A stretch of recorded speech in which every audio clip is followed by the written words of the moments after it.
اعوذ باللہ من الشیطان الرجیم، بسم اللہ الرحمن الرحیم۔ درود شریف پڑھ لیجیے۔ اللہم صلی علی محمد وعلی آل محمد کما صلیت علی ابراہیم وعلی آل ابراہیم انک حمید مجید۔ اللہم بارک علی محمد وعلی آل محمد کما بارکت علی ابراہیم وعلی آل ابراہیم انک حمید مجید۔ روزے کے مسائل کا بیان۔ رمضان آنے والا ہے، اس کے مسئلے مسائل۔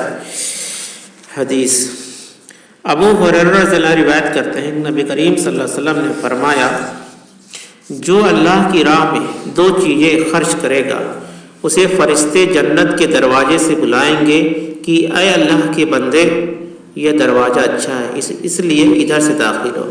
پھر جو نمازی ہوگا نماز کے دروازے سے بلایا جائے گا، مجاہد کو جہاد کے دروازے سے بلایا جائے گا، روزے دار کو ریان کے دروازے سے بلایا جائے گا، زکوٰۃ دینے والے کو زکوٰۃ کے دروازے سے بلایا جائے گا۔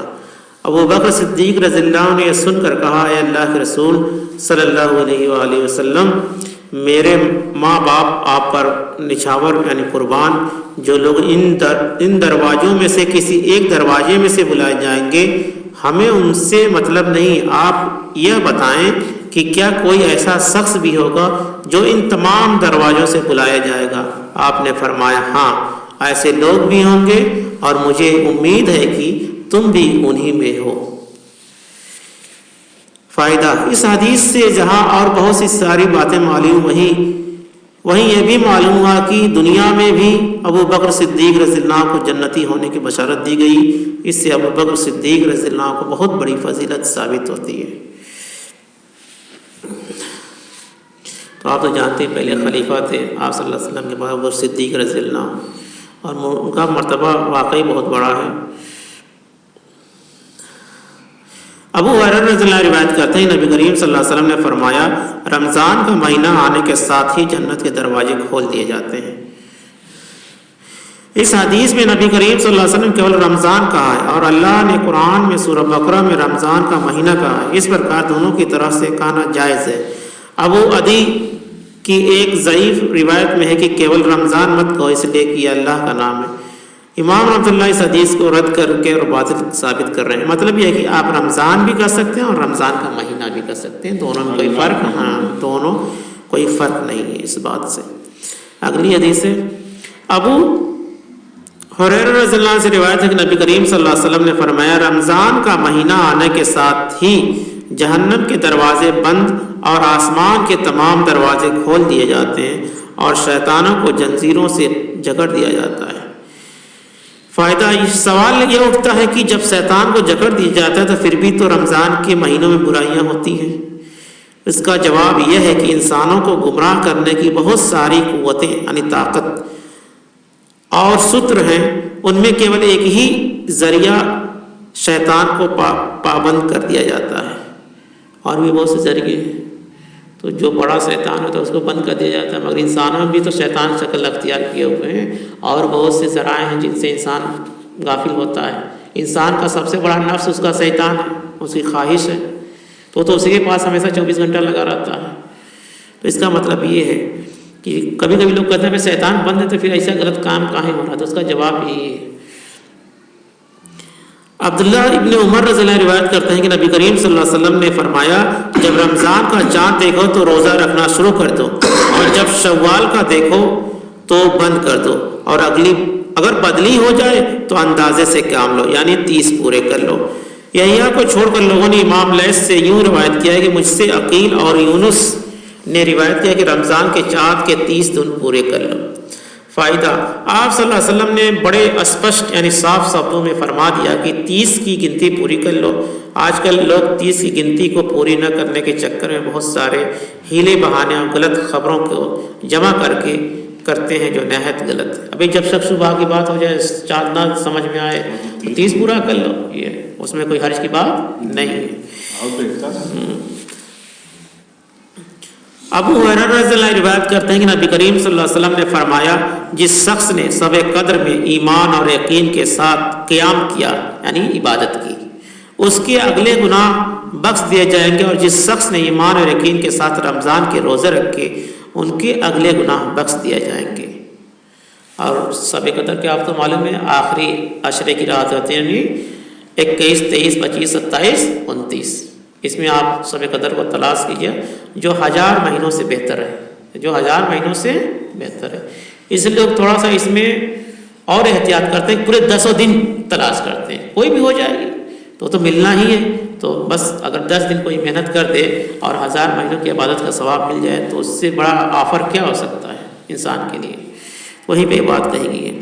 فائدہ، ہر عمل کے لیے نیت کا درست ہونا ضروری ہے، یعنی حدیث پہلے حدیث ہے اس بخاری کی کہ اعمال بالنیات، عمل کا دار و مدار نیت پہ، اگر نیت صحیح ہے تو چھوٹا عمل بھی بڑا ہوتا ہے، اگر نیت صحیح نہیں ہے تو بڑا عمل بھی کوئی کام نہیں کرے گا۔ تو یہیں پہ بات کہی گئی ہے کہ ہر عمل کے لیے نیت کا درست ہونا ضروری ہے، اس میں ریا دکھاوا نہ ہو، اسی پرکار وہ کام کرتے سمے یقین ہو کہ اللہ کے حکم کو سے کر رہا ہوں، یہ کوئی رسم نہیں ہے۔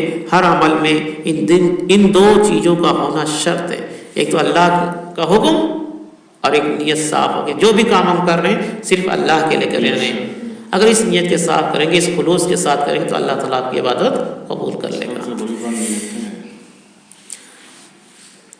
ابن عباس رضی اللہ عنہ روایت کرتے ہیں نبی کریم صلی اللہ علیہ وسلم لوگوں کی خیر خواہی اور سخاوت میں سب سے ادھک سخی تھے، اور آپ کی سخاوت اس وقت اور ادھک بڑھ جاتی تھی جب جبریل علیہ السلام رمضان میں ملاقات کرتے تھے۔ جبریل علیہ السلام آپ سے رمضان شریف کی ہر رات میں ملتے ہیں، یہاں تک کہ رمضان گزر جاتا۔ نبی کریم صلی اللہ علیہ وسلم جبریل علیہ السلام سے قرآن کا دور کرتے تھے، جب جبریل علیہ السلام آپ سے سننے لگتے تو آپ چلتی ہوا سے بھی زیادہ بھلائی پہنچانے میں سخی ہو جایا کرتے تھے۔ مطلب اسی لیے ہم لوگ تراویح پڑھتے ہیں کہ پورا 300 پارہ مکمل ہو جائے، مگر آج کل تراویح کا حال تو دیکھ رہے ہیں، سپر فاسٹ ہو گیا ہے، نہ لام سمجھ میں آتا ہے، کاف سمجھ میں آتا ہے، آدمی خالی اٹھتا ہے بیٹھتا ہے۔ اس طرح کی تراویح اللہ کو نہیں مقصود ہے جو اس وقت کے حافظ لوگ کر رہے ہیں، یہ پسند ہی نہیں ہے اللہ کے نزدیک، کیونکہ قرآن میں ہے کہ ورتل القرآن ترتیلا، قرآن کو ترتیل کے ساتھ اور آہستہ آہستہ ٹھہر ٹھہر کر پڑھو، چاہے کوئی بھی نماز ہو۔ ہمیں فرض نماز میں آپ دھیرے دھیرے پڑھتے ہو تو اللہ کے لیے پڑھتے ہو، کا تراویح دوسرے کے لیے پڑھتے ہو، وہ بھی تو اللہ ہی کے لیے پڑھتے ہو نا۔ ارے بہت لگے گا، 45 منٹ کی جگہ پہ 75 منٹ لگ جائے گا، 80 منٹ لگ جائے گا، یہی ہوگا نا، اور ہم جو پڑھیں وہ اللہ کے یہاں قبول ہو۔ یہ بہت خیال رکھنا ہے اس معاملے میں۔ ایک حدیث اور پڑھ دیتا ہوں۔ ابو ہریرہ رضی اللہ عنہ روایت کرتے ہیں کہ نبی کریم صلی اللہ علیہ وسلم نے فرمایا، جو شخص جھوٹ اور دغا بازی روزہ رکھ کر بھی نہ چھوڑے تو اللہ تعالیٰ کو اس کی ضرورت نہیں ہے کہ صرف روزہ کے نام سے وہ اپنا کھانا پینا چھوڑ دے۔ سوچ لیے اس میں کیا لفظ ہے؟ جھوٹ اور دغا بازی۔ اگر کرتا ہے یعنی نماز بھی پڑھتا ہے، سب کام کر رہا ہے، جھوٹ دغا بازی کر رہا ہے، تو پھر بھی اللہ کے نزدیک روزہ اسے قبول کے لائق نہیں ہے۔ معلوم ہوا کہ روزہ رکھنے کا مقصد یہ ہے کہ انسان کے اندر پرہیزگاری آ جائے اور تمام بری باتوں سے دور ہو جائے۔ اب جو شخص روزہ بھی رکھے اور جھوٹ اور دغا اور واہیات کام بھی کرے تو ایسے شخص روزہ رکھ کر روزہ کی توہین کرتا ہے، اس لیے کہ اللہ کے ہاں اس کے روزے کی کوئی مہتو نہیں ہے، یعنی کوئی ویلو نہیں ہے، کیونکہ روزہ سب برائیوں سے روکتا ہے۔ اور ہم نے تو یہاں تک دیکھا ہے کہ بہت سے لوگ روزہ رکھتے ہیں، نہ نماز پڑھتے ہیں، کچھ نہیں کرتے ہیں، بس سحری کھائے افطار کیے، 2 کام کر رہے ہیں بس۔ تو اللہ کے ایسے روزے کوئی ضرورت نہیں ہے، بھائی کیوں رکھتے ہو ایسا روزہ؟ ایک آدمی ہم سے کرنے لگا کہ ہمارے محلے میں ایک عورت ہے، وہ پورے سالوں سال روزہ رکھتی ہے، مطلب کسی منت میں۔ تو ہم نے کہا نماز پڑھتی ہے؟ کہ نماز میں نہیں پڑھتی، خالی روزہ رکھتی ہے۔ ہم نے تب تو ایسا روزہ اللہ کے کوئی قبول ہی نہیں ہوگا، چاہے وہ پوری زندگی روزہ رکھے۔ تو اللہ کے جو طریقہ بتایا گیا، جس کو اللہ نے اس کے رسول نے جو طریقہ سکھایا ہے کہ روزہ رکھیے، 5 وقت کی نماز پڑھیے، جھوٹ دغا بازی جتنی واہیات کا سب سے رک جائیے۔ اور روزہ ایک ٹریننگ کا مہینہ ہوتا ہے انسان کا، کہ آپ ٹرینڈ ہو جائیے، پھر 11 مہینہ پوری زندگی آپ اسے گزارتے رہیے۔ تو اللہ تعالیٰ سے دعا ہے کہ ہم لوگ کو آنے والے رمضان میں سنت نبی صلی اللہ علیہ وسلم کے مطابق اپنی زندگی گزارنے کی توفیق عطا فرما۔ آمین۔ سبحان اللہ و بحمدہ، سبحانک اللہم و بحمدک، نشہد ان لا الہ الا اللہ ونستغفرک ونتوب الیک۔ سبحان ربک رب العزۃ عما یصفون وسلام علی المرسلین والحمد للہ رب العالمین۔